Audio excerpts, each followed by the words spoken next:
स्वागत आपका। आप देख रहे हैं कहानी कुर्सी की। मैं हूं सौरभ। स्टूडियो में हर्षवर्धन त्रिपाठी जी हैं, विजय त्रिवेदी जी हैं, प्रोफेसर संगीत रागी जी हैं, समीर चौगांवकर जी हैं।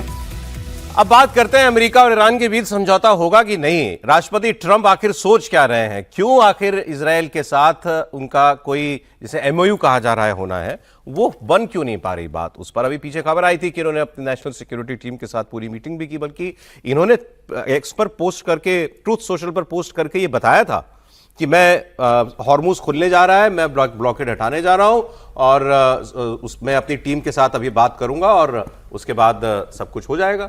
लेकिन उसके बाद कोई खबर ही नहीं आई। ना तो ईरान ने अभी तक स्ट्रेट ऑफ हॉर्मुज को खोला है, ना इन्होंने अपना ब्लॉकेड हटाया है, ना यूरेनियम को लेकर के कोई बात साफ हो पा रही है। बल्कि ईरान तो अभी भी यही कह रहा है कि यूरेनियम पर हमारा कोई समझौता है ही नहीं, यूरेनियम और न्यूक्लियर पर कोई समझौता है ही नहीं, और वो इस समझौते का हिस्सा तो होना दूर दूर की बात तक नहीं है। इसके बावजूद ट्रंप जो है वो कभी एक बात कहते हैं, दूसरे पर दूसरी बात कहते हैं। अभी बताया कि समझौता होने जा रहा है और उसके बाद धमकी दे दी। उन्होंने कहा कि मेरी टीम ने मुझे कुछ उसकी डिटेल्स दी हैं, लेकिन मैं अभी समझौते की वर्डिंग्स पढ़ रहा हूं। ये उन्होंने एक बयान में एक एयरपोर्ट पर जहाज में चढ़ते चढ़ते उन्होंने कहा। लेकिन क्या दुनिया उम्मीद करे कि अब वाकई किसी समझौते की तरफ बात जो है वो बढ़ चली है? ये भी कहा जा रहा है कि ईरान के कई एनालिस्ट का ये मानना है कि ईरान के पास दो ही एक किस्म की इंश्योरेंस है या अपनी सुरक्षा की गारंटी है। एक तो उसने अभी खोजी है और एक उसके पास पहले से थी। पहले थी यूरेनियम, कि वो उस हद तक यूरेनियम एनरिच कर चुका है, अगर उसके अस्तित्व पर बात आती है, इस सत्ता के अस्तित्व पर बात आती है, तो वो उसको न्यूक्लियर मटेरियल तक ले जाने में कुछ दिनों में ही कामयाब हो जाएगा। और दूसरा, जो उसने स्ट्रेट ऑफ हॉर्मुज को वेपनाइज कर लिया है। तो इन दोनों चीजों के ऊपर वो अपना कंट्रोल कभी किसी सूरत में खत्म नहीं होने देगा। जैसे इजराइल कहता है कि ईरान से हमारे अस्तित्व को खतरा है, ऐसा ही ईरान समझता है कि उसको इजराइल और अमेरिका से उसके अस्तित्व का खतरा है। लेकिन ये तो सारी बातें पुरानी हुई, तो फिर इसमें नया क्या है? जब ट्रंप कह रहे हैं मेरी टीम मुझे अभी समझौते की वर्डिंग्स जो है वो बताएगी, तब मैं फैसला करूंगा। सर, हम तो आपको कह रहे हैं, आप बहुत ही उम्मीद में रहते हैं, हर दिन सुबह सोचने के बाद हो ही जाएगा। हम वो पोस्ट आपने ट्रंप की पढ़ी, उसमें कोई कहीं कंफ्यूजन थी? कोई कंफ्यूजन नहीं थी, लेकिन वो ट्रंप साहब ऐसे ही रहते हैं। और इतना बड़ा, इतना कॉम्प्लिकेटेड, इतना मतलब जलेबी तो बहुत वो होती है, इमरती आपने देखी है, इमरती में ज़्यादा वो होते हैं मोड़, तो वो वैसा मामला इतना आसानी से नहीं है। और ईरान भी इस तरह से झुकने के लिए तैयार नहीं है, इसलिए ये सब ऐसे ही चलता रहेगा। मैंने कहा केवल इस बात की सबसे अच्छी खबर यही है कि अभी युद्ध नहीं चल रहा, एक वो चल रहा है। 60 दिन वाली बात तो कंफर्म हो गई ना? 60 दिन एक्सटेंडेड है। नहीं, वो किसी दिन हो सकता है नाराज हो जाए, वो इसमें कोई ऐसा गारंटी थोड़ी है, सील लगा के थोड़ी दिया। वो कहते कि नहीं ये चल ही नहीं रहा तो क्यों इस पर सीज फायर करना है, वो भी चल सकता है, कोई ऐसा नहीं है। लेकिन अभी जितने दिन चल रहा है वो चल रहा है। इस मामले को मैंने कहा ना कि कोई समझौता ऐसा तैयार किया जाना चाहिए जिससे ट्रंप साहब ये साबित कर सके, खासतौर से अमेरिका में, कि उनकी जीत हुई है। अब उन्होंने अपनी जब रेडलाइन ये बना ली है, नो न्यूक्लियर और स्टेट ऑफ हॉर्मुज फ्री होगी, और वो भी विदाउट तो फिर इसके बाद कुछ बचा क्या है? तो वो दोनों ही, हाँ, तो दोनों ही हम घूम फिर के हम भी वहीं पहुंच जाते हैं। एक्चुअली प्रॉब्लम ये है, मैं कह रहा हूं, लेकिन ये दोनों बात तो मान रहा है ना ईरान कहां नहीं मान रहा है ये दोनों बात? नहीं, न्यूक्लियर के लिए न्यूक्लियर तो कभी नहीं, उसने एक शब्द नहीं बोला अब तक। न्यूक्लियर में पहले दिन से वो कह रहा है कि हमको न्यूक्लियर वाला एनरिचमेंट करना ही नहीं है, 60% के ऊपर न्यूक्लियर बॉम्ब नहीं बनाना, ये कह रहा है, वो साफ कह रहा है ना। हाँ। तो अंत में तो वहीं जाकर रुक जाएंगे। और जहां तक रही सिविल कैपेबिलिटीज के लिए इस्तेमाल करना, अभी तो उसकी वो भी कैपेबिलिटी नहीं बन पाई है। उसके यहां कोई न्यूक्लियर एनर्जी थोड़ी ना चलती है। मैंने जो अभी तक चेक किया, अभी ईरान में कोई परमाणु ऊर्जा है ही नहीं है। आप तो अभी सिर्फ और सिर्फ उसका जो यूरेनियम का एनरिचमेंट है वो आप कहीं कर रहे हैं, और उसका कोई पैमाना नहीं। क्योंकि IAEA ने जो जांच की उसमें बस इतना है कि वो रखा हुआ है, वो 30% से लेकर 60% के बीच एनरिचमेंट की बात होती है। आप उसको 90% के पहले उस इस्तेमाल में ला नहीं सकते। दूसरा, अभी जो ईरान की तरफ से संकेत आए वो साफ साफ ये कह रहा है कि हमको पैसा दो भाई, हमारा जो आपने तबाही किया, वो बार बार ये कह रहा है। एसेट नहीं, फ्रीज जो उसके फ्रोजन एसेट्स हैं वो आप नहीं खोल रहे, आप उसको 50% पहले खोलिए, जो कहते हैं ना बयाना दे दो पहले, आप अभी खोल दीजिए, ये सारे कामों कर देगा। और जब वो स्टेट ऑफ हॉर्मुज को खोलेगा तो भैया हमारा तेल बिकने दो ना, ये थोड़ी नहीं चलेगा कि सऊदी और फलाना और धमाका वो उसी रास्ते से ले जाके सब बेच डाले, वो तो बड़े आदमी बन जाए, वो शेख बन जाए, और ईरान को कहें कि ये तो क्या कहते हैं। कल आपने चर्चा की कि नहीं की? अरे वो दामाद और दोस्त ट्रम्प का वो कितने 300 बिलियन 600 बिलियन डॉलर के इन्वेस्टमेंट कर रहे हैं वहां ईरान में। मैं वही कह रहा हूं, वो सारा मामला उसी तरफ है कि आप जैसे ही हो जाएंगे उनके लिए भी विन विन सिचुएशन है। और बाकी चूंकि एक एक्सट्रीमिस्ट फोर्स है, यहां पर डेमोक्रेटिकली वो दबाव में है ट्रम्प, वहां एक्सट्रीमिस्ट फोर्स है, उन दोनों के बीच का रास्ता निकाल रहे हैं। और मैं मतलब ये ठीक है कि ट्रम्प कभी भी नाराज हो सकते हैं, वो तो सुबह उठ के कहीं भी नाराज हो जाए कि आज हमारी इस उंगली में ज्यादा दर्द हो रहा है, लेकिन मुझे ऐसा लगता है कि डील है, सब कुछ ठीक हो रहा है, और ये 60 दिन उसी ठीक होने को और पुख्ता करने के लिए। ये आप जो कह रहे थे ना कि एक ट्रम्प को एक अपनी जीत डिक्लेयर करने के लिए ये कुछ चाहिए। कल मैंने एक बात इनके एक सीनियर बड़े ये तो चाहिए एक एक्स डिप्लोमेट को सुना, उन्होंने कहा कि ट्रम्प की हार तो पहले ही हो चुकी, क्योंकि उनके लिए ईरान एक बहुत स्विफ्ट ऑपरेशन होना चाहिए था, इन एंड आउट, गए कुछ दिनों में और खत्म करके आ गए। तो वो कर ही नहीं पाए, और ये दुनिया ने देख लिया कि ईरान ने भी आपको खूब तोड़ा, तो वहां तो वो पहली हार तो हो चुकी है और ये ट्रम्प भी मान चुके हैं। नहीं, लेकिन ईरान को यदि स्विफ्ट ऑपरेशन मानते हैं तो वो डिप्लोमेट भी, मैं उन पर भी हैरान हूं। नहीं, वो कह रहे थे ट्रम्प को ऐसा लगता था, हाँ ट्रम्प को लगता है तो वो गलती है, स्विफ्ट ऑपरेशन, लेकिन वो नहीं हो पाया। देखिए एक बार कुछ कल ट्रम्प साहब ने फॉक्स को इंटरव्यू दिया और कहा कि मुझे ईरान से समझौते की कोई बहुत जल्दी नहीं है, आराम से धीरे धीरे करूंगा, और अभी तो मैं 14 जून को मेरा बर्थडे मनाने की पार्टी की तैयारी कर रहा हूं, तो अभी मेरा पूरा ध्यान अपने 14 जून के बर्थडे की तरफ है, उसके बाद देखूंगा मैं बातचीत क्या होती है। तो ट्रम्प साहब जिस चीज को आराम से ले रहे हैं कि मुझे ईरान के साथ किसी भी तरह की डील की जल्दी नहीं है, मैं आराम से इसको देखूंगा और धीरे धीरे बातचीत हो रही है, तो समझ में आता है कि ट्रम्प किस स्थिति के अंदर फंस गए। ट्रम्प साहब ने ऑफर दिया कि भाई 300 अरब डॉलर लगभग 26 लाख करोड़ रुपए हम इन्वेस्ट करेंगे ईरान में, लेकिन शर्त यह होगी कि ईरान के अंदर सारी अमेरिकन कंपनियां काम करेगी, ऑयल को लेकर जो करना है वो सारी अमेरिकन कंपनी को आपको शेयर देने होंगे। ईरान ने बहुत स्पष्ट बोल दिया कि किसी भी स्थिति में हम अमेरिकन कंपनी को ईरान के अंदर कदम नहीं रखने देंगे। तो कहां बातचीत शुरू हुई, कहां बातचीत पहुंची है? उनके विदेश मंत्री, अमेरिका के विदेश मंत्री मार्को रूबियो कहते हैं कि बस कॉमा और फुल स्टॉप पर चर्चा हो रही है, बाकी सारी बातचीत हो गई है, और अभी किसी भी चीज पर ईरान ने कहने की स्थिति में नहीं है ना अमेरिका, कि इन 10 में से 4 मुद्दों पर हमारी सहमति बन गई है, बाकी पर चर्चा चल रही है। तो इतना गोलमाल मामला हो चुका है कि न ट्रम्प बताने की स्थिति में, न ईरान बताने की स्थिति में है कि कहां पर बातचीत शुरू हुई है, कहां रुकेगी। पाकिस्तानी बता रहे हैं सर, आप पाकिस्तानी मीडिएटर है ना सर समीर साहब, थोड़ा सा कोई बर्थडे पार्टी का कोई और अपडेट है क्या? बॉक्सिंग टूर्नामेंट करा रहे हैं बॉक्सिंग टूर्नामेंट होगा, नहीं तो बताया था उन्होंने। बॉक्सिंग टूर्नामेंट मैंने कहा कुछ और अपडेट्स। सुनिए सर, पाकिस्तान में क्या कमेंट्री चल रही है कि आखिर क्या बात कहां तक पहुंच पाई, और पाकिस्तान अभी भी इस डील में कुछ हैसियत रखता है, कुछ पार्ट रोल है उसका या नहीं है? देखिए, अब ये जो बात कह रहे हैं, मैंने तो किसी को नहीं बोलते हुए सुना कि ये मान लिया गया है कि अब उसका कंट्रोल रहेगा अब स्ट्रेट ऑफ हॉर्मुज पे। वो ईरान ऐसा चाहता है कि हो, लेकिन एटलीस्ट ट्रम्प के शब्द बड़े क्लियर हैं कि वो इंटरनेशनल वाटर है और वो फ्री है वहां पर। अब जब भी ये सारी डील हो जाएगी, वो पहले की तरह पूरी तरीके से हर किसी के लिए आजाद रूप से आने जाने के लिए होगा। लेकिन ये लोग कह रहे थे कि दुनिया मान चुकी है कि स्ट्रेट ऑफ हॉर्मुज अब ईरान के कंट्रोल में रहेगा। देखिए, अभी तक तो ये उसके कंट्रोल में है, ये सच्चाई से तो हम भाग नहीं सकते हैं।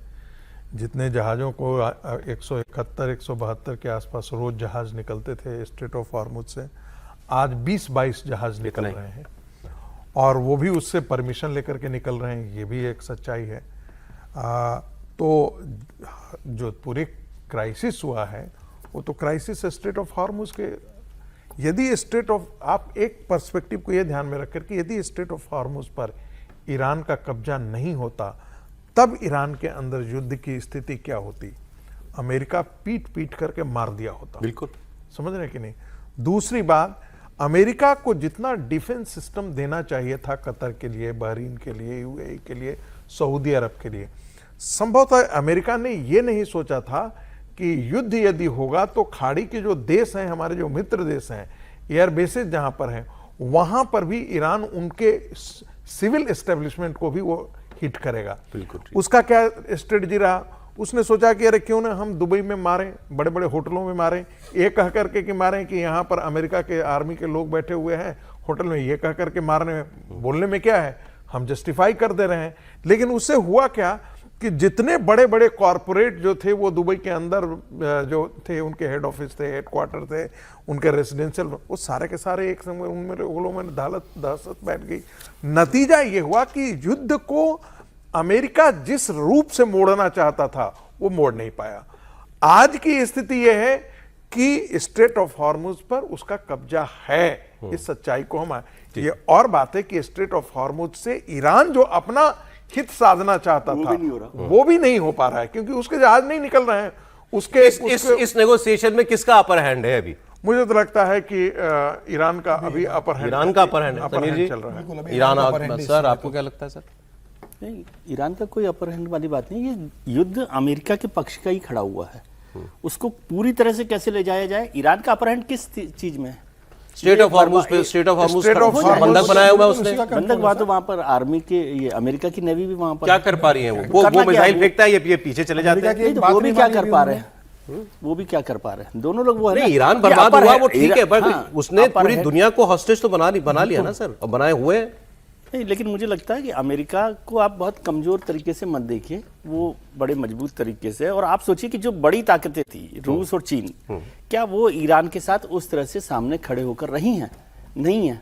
अपरेंट सपोर्ट तो वो तो हो गई है, ऐसा लगता है कि अमेरिका उसमें इतना तो कहीं मजबूत है जाएगा। कि प्रत्यक्ष बाकी लोगों रूप की से मदद ऐसा ना कुछ करें। नहीं किया कुछ उन्होंने कि किया जंग में कि मदद क्यों, या लेकिन कोई जो दबाव भी बनाया हो कुछ तो की अमेरिका हुई। पर कि भाई इस तरह से आप इसको छोड़ दीजिए। एक बात और चल रही है, वो ये कि ट्रंप के हाथ इसलिए भी बंधे हुए हैं। ये एक इंटरेस्टिंग थॉट है कि ये, वैसे मैं खुद सोच रहा हूं कि भाई 3 दिन हो गए इस बात को खबरें चली कि भाई समझौता लगभग हो गया है। मार्को रूबियो ने कहा था हम तो सेंटेंसेस पे comma full stop bus final कर रहे हैं।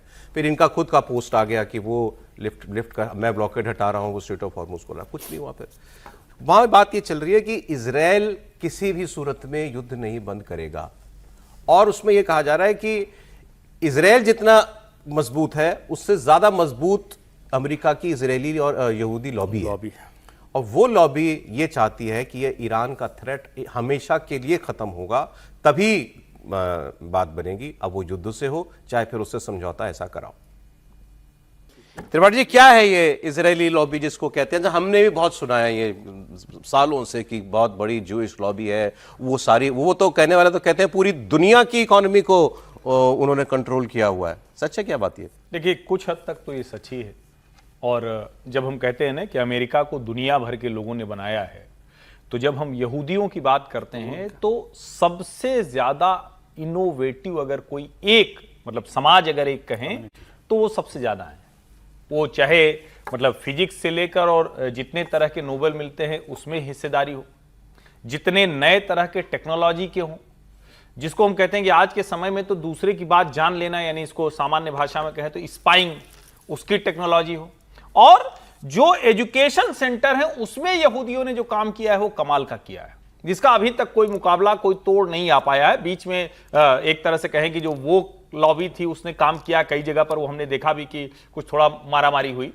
क्योंकि यहूदी क्या है, वो जो काम कर रहे हैं उसको बड़ी शिद्दत से करते हैं। दूसरा एक जो उनकी बड़ी चीज है कि उनकी नेटवर्किंग कमाल की है। दुनिया भर में वो एक दूसरे के लिए काम करते हुए दिखते हैं। और मैं एक यहूदी सज्जन ही थे, वो भारत को बड़ा प्रिय मानते हो, तो उनकी एक करीब 1 घंटे के लेक्चर सीरीज थी, उसमें मैं था। तो उन्होंने कहा कि आप लोग हिंदू होकर दुनिया को इतना कुछ दिया, आपको अपना एहसास नहीं है। हमें अपना एहसास है, हम अपना दुश्मन जानते हैं, हम दोस्त बनाना जानते हैं। नहीं, क्या दुनिया का हर यहूदी अपने आप को इजराइल से एसोसिएट करता है? 100%। ओके, मतलब जिसको कहते हैं ना कि एक्सेप्शन तो हर जगह होते हैं, लेकिन वहां ऐसा नहीं है, हमारे यहां जैसा नहीं है कि हिंदू कहने पे बिदक जाए। वो मानता है कि हमें जो थ्रेट हुआ उस थ्रेट से हम निकल कर आए हैं और उसके लिए हम सब मिलकर काम कर रहे हैं, जो हमारे यहां नहीं होता। आप हिंदू कहिए तो तुरंत आप कम्युनल साबित होने लगते हैं। तो ये बहुत बड़ा फर्क है। और अमेरिका में विशेष करके, और सिर्फ अमेरिका नहीं, यूरोप भी उसमें जुड़ी है, क्योंकि अमेरिका अगर कहेंगे तो उनकी ताकत नहीं समझ में आएगी।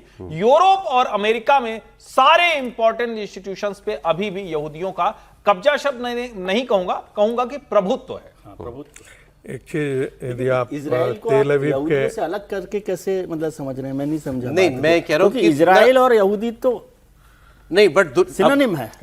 नहीं, कहीं का भी यहूदी, किसी भी देश का, कहीं का भी यहूदी, मतलब वो एक कनेक्ट उसका इजराइल से, मैं बस कुछ समझना चाह रहा हूं। नहीं, आप उसमें वो खबर सर एक याद आ गई तो उसको बता दूं।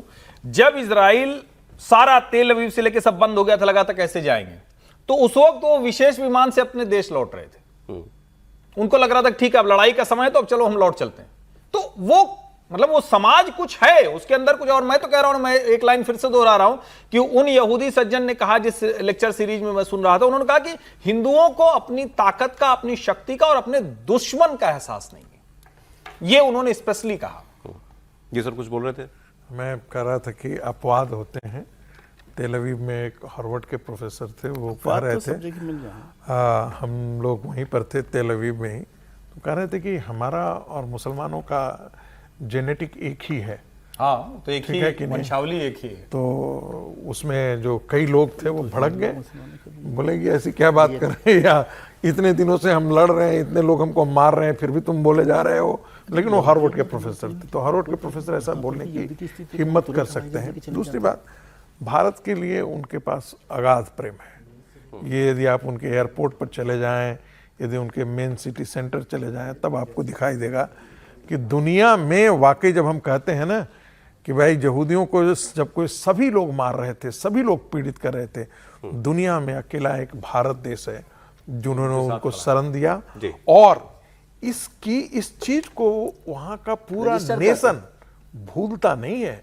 इतनी अगाध सजा। नेतन्याहू का 2 दिन पहले का स्टेटमेंट देखिए ना, भारत के लिए उन्होंने क्या एक खबर सर बड़ी इंटरेस्टिंग, ये आपको बताता हूँ। जोड़िए कि हमारी जो भारत लॉबी है पिछले कुछ समय में बहुत प्रभावी हुई है, इसको जोड़िए। भारत उस तरह से भले ना हो, भारत की लॉबी तो नहीं मैं कहूंगा, लेकिन हमारे लिए एक अच्छा काम हुआ तो हमारा कुछ इन्फ्लुएंस हो सकता है, उसमें यूज हुआ हो। पाकिस्तान की घेराबंदी दोनों हर तरफ से हो गई है, जहां से भारत थे उधर से अफगानिस्तान से। अफगानिस्तान में मतलब तालिबान के पास लेकिन उस रूप में ताकत नहीं है, उसके पास हथियार भी नहीं है, उसके पास वायुसेना नहीं है, और पाकिस्तान को यह समझ में आ चुका है कि वो अब उसके ऊपर एक डोमिनेशन के लिए जब चाहे हमला कर सकता है, और वो कोशिश करेगा, लेकिन वो उतना नुकसान पाकिस्तान का नहीं कर पा रहा। ये बात ठीक है। पाकिस्तान अफगानिस्तान के रक्षा मंत्री जी समीर जी ये गए हुए थे रूस। इनके वहां जाकर के कई समझौते हुए हैं, एयर डिफेंस सिस्टम भी रूस इनको देगा, ये भी समझौता हुआ है। अब ये खबर जिस दिन चली, मैंने पाकिस्तान के एक जर्नलिस्ट का बयान देखा, उनसे एंकर ने पूछा कि ये हमारे पड़ोस में हो रहा है और वो रूस गए, रूस उनकी मदद करेगा, फिर ये हमारे ऊपर जब हमारा कुछ झगड़ा होगा तो इसके पास रूस के हथियार होंगे। उन्होंने कहा मैं मान ही नहीं सकता, ये फर्जी खबर है। बोलने लगे ये फर्जी खबर है, जाली खबर है ये। क्यों? बोले देखो रूस और चाइना ऐसे हैं, इतनी अच्छी दोस्ती है हमारी और चाइना की, इतनी अच्छी दोस्ती है, तो बाय कोरिलेशन हमारी और रूस की भी अच्छी दोस्ती है, और रूस कभी हमारे दुश्मन को हथियार नहीं बेचेगा। लेकिन रूस ने अफगानिस्तान को हथियार बेच दिए, और ये लौट के जब ये व्यक्ति सज्जन आ रहे हैं ना, ये रक्षा मंत्री है, अभी अफगानी में बोल रहे थे, हमने ट्रांसक्रिप्ट वो देखा उसका ट्रांसलेशन, उन्होंने कहा अब हमारे पास पाकिस्तान को जवाब देने के लिए भी कुछ होगा, हथियार है, ये बोला रक्षा मंत्री ने। एयर डिफेंस ही तो उनको चाहिए। अब ये जब काम हो गया तो मैंने कहा अब उन सज्जन की बात आपको सुनाई जाए जो इतने कॉन्फिडेंट थे कि रूस कभी हमारे दुश्मन की मदद नहीं करेगा। सुना दीजिए। सेठी साहब की पाकिस्तान में ख्याति रहती है कि इनके पास हर अंदर की खबर होती है। वो अपने देखा है हमेशा बगल में एक चिड़िया लगा के रखते हैं, तो ये उनका वो ट्रेडमार्क डायलॉग है कि चिड़िया गई और चिड़िया ने मुझे बताया। चिड़िया इस बार गलत खबर दे आई समीर जी इनको, सूरुस ने तो हथियार दे दिया अफगानिस्तान को। ये बहुत बड़ा संकट है पाकिस्तान के लिए। मतलब भारत से तो जिस तरीके से पाकिस्तान पीटा था, और उसके बाद अफगानिस्तान में जिस तरीके से बिना एयर डिफेंस सिस्टम के, बिना कुछ एयर सपोर्ट होते हुए भी जिस तरीके से पाकिस्तान की पिटाई की थी, और अब तो अफगानिस्तान को रूस ने जिस तरह से मदद किया, जो डील उनके साथ पहली बार फाइनल हुई है कि तमाम आपूर्ति करेगा हथियारों की, तो अब पाकिस्तान के लिए ऐसे संकट शुरू होने वाला है। तो मुझे लग रहा है कि पाकिस्तान उम्मीद करेगा कि भाई अब वो अमेरिका से बात करे कि अफगानिस्तान को रशिया इतनी मदद कर रहा है, वो चीन से मदद मांगेगा, लेकिन अफगानिस्तान तो बिना हथियार को, जब पाकिस्तान को घर में घुस के चौकियों पे उन्होंने जिस तरीके से पीटा था, और वो तो हमने वीडियो देखे थे कि वो गाड़ियों में जिस तरह मोटरसाइकिल पर बंदूक, लेकिन अब ये सीधे बॉम्बिंग कर देते हैं ना, अब काबुल में बॉम्बिंग किया था। हाँ। तो वो उस समय हंसाए थे, लेकिन अब अफगानिस्तान की जो कमजोरी थी उसको जो ताकत रशिया ने दी, और रशिया को यह करने के लिए किससे सपोर्ट किया ये भी देखना चाहिए, किसके कहने पर रशिया ने सपोर्ट किया। अब अफगानिस्तान पाकिस्तान को बताएगा कि भाई इनको गुमान ये था कि चीन ये कभी नहीं होने देगा, उनको ये भी गुमान था कि रशिया नहीं करेगा, उनको ये भी गुमान था कि चीन नहीं होने देगा, लेकिन आज रशिया ने किया, लेकिन उसके पीछे कौन है ये भी तो देखना चाहिए कि किसके कौन है। लोग कह रहे हैं डोभाल साहब गए थे, भारत दवा वगैरह काफी डोभाल साहब गए थे अफगानिस्तान और रूस गए हुए थे, भारत दवा वगैरह काफी भेजता है, थोड़ा हथियार भी, मतलब डिफेंस की ट्रेड भी तो होना चाहिए, डील होनी चाहिए।